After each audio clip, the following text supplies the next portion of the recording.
রাধে রাধে। সাধন কথা ও গান এই ব্লগে সবাইকে শুভেচ্ছা। আজকের ভিডিওটি অন্য দিনের মতো না টেনে আজকেও দেখার অনুরোধ রইল। আজকে যে চরিত্রটি নিয়ে আলোচনা করব, পরম ভক্ত, আমার গোবিন্দের পরম ভক্ত এবং ঘটোৎকচ ও অহল্যাপতির সন্তান বর্বরিক। এই বর্বরিকের ঠাকুরদা এবং ঠাকুমা হচ্ছেন ভীম এবং হিড়িম্বা। এই বর্বরিক ছোটবেলা থেকেই কিন্তু খুব যুদ্ধ করতে ভালোবাসত, তার মার কাছ থেকে শিখত আর ঠাকুমার থেকে ধর্মকথা শুনত। সেই ধর্মকথার মধ্যে একটা কথা বলেছিল, যদি দাদু ভাই মোক্ষ লাভ করতে হয় তাহলে স্বয়ং শ্রীকৃষ্ণের হাতে মরলেই মোক্ষ লাভ হবে।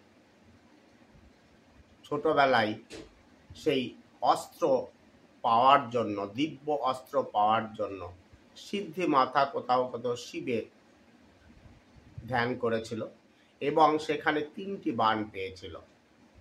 বর্বরিক যে 3টি বাণ পেয়েছিল, 3টি বাণের মধ্যে একটি বাণ সমস্ত শত্রুকে চিহ্নিত করতে পারবে, দ্বিতীয়বার সমস্ত মিত্রকে আলাদা করতে পারবে, আর তৃতীয়বার নিক্ষেপ করলেই যত শত্রু সংখ্যা আছে এক লহমায় শেষ হয়ে যাবে।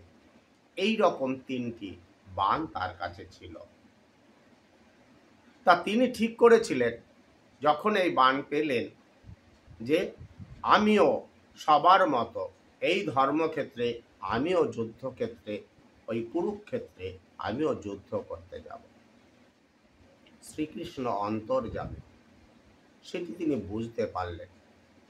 তিনি বিশ্বকে জিজ্ঞাসা করেছিলেন, আচ্ছা তোমরা তো বড় বড় বীর, কে কতদিনে এই কুরুক্ষেত্রে যুদ্ধ শেষ করতে পারবে? ভীষ্ম বলেছিলেন, আমি 20 দিনে এই যুদ্ধকে শেষ করতে পারব।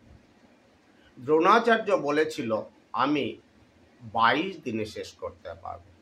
কর্ণের উত্তর এসেছিল 24 দিন, অর্জুনের উত্তর এসেছিল 18 দিন।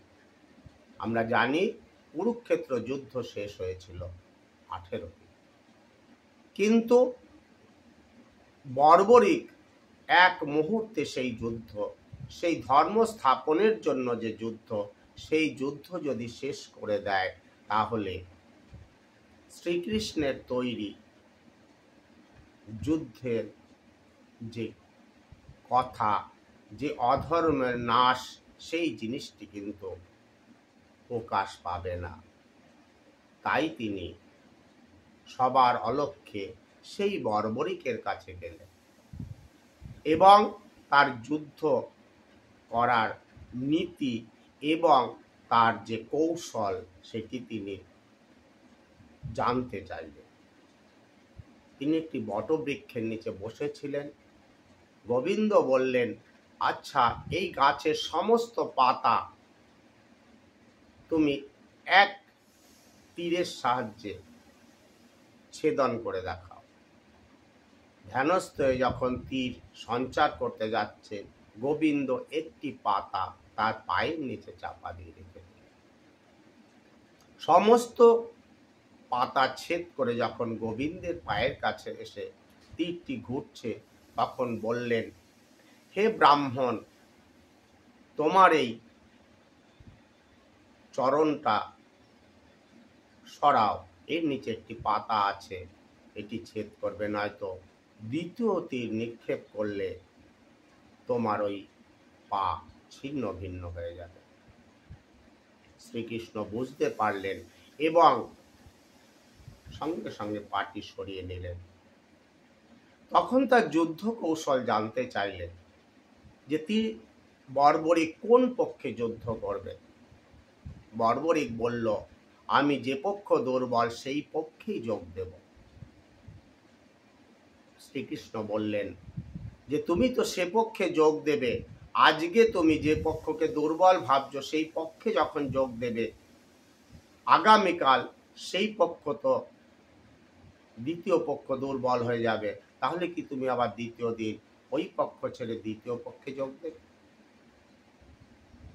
গোবিন্দ সেখান থেকে চলে আসলেন এবং ব্রাহ্মণ বেশে সেই বর্বরিকের কাছে আতিথ্য গ্রহণ করলেন এবং দান হিসাবে তার মস্তক চাইলেন।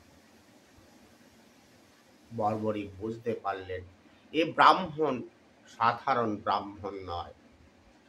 তার পরিচয় জানার অনুরোধ জানালেন এবং শ্রীকৃষ্ণ তার আসল রূপ দেখালেন এবং বললেন, তুমি যদি এই যুদ্ধে যাও তাহলে আমার তৈরি ধর্ম সংস্থাপনার জন্য সমস্ত কাহিনী সব কিছুই নষ্ট হয়ে যাবে, তাই তোমার মস্তক আমাকে প্রদান করো। বর্বরিক কোনো কথা বললেন না। বর্বরিক শুধু একটা কথাই বললেন, হে প্রভু, আমি ঠাকুরমার মুখে শুনেছি তোমার হাতে মৃত্যু হলে মোক্ষ লাভ হবে, কিন্তু তার আগে আমার একটা অভীষ্ট পূরণ করতে হবে।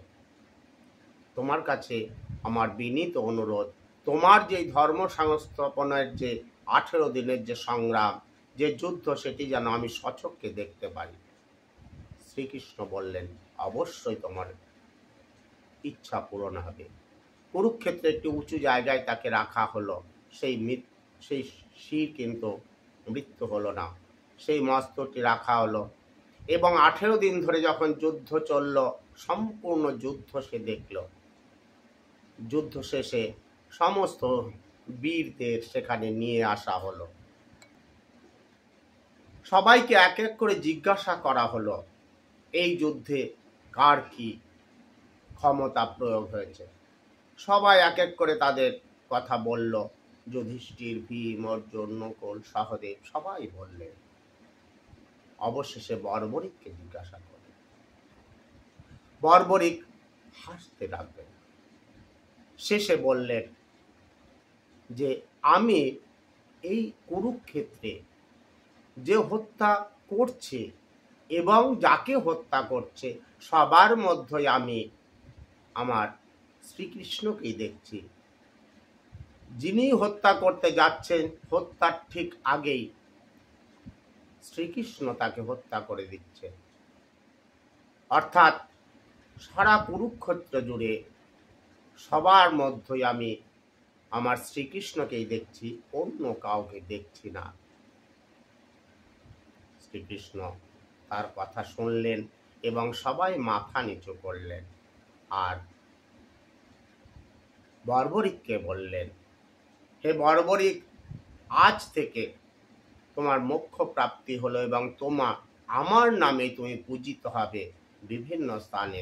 তোমার নাম হবে খাটুশ্যাম। রাধে রাধে। এই পর্যন্তই। আপনারা এতক্ষণ শুনলেন, ধন্যবাদ।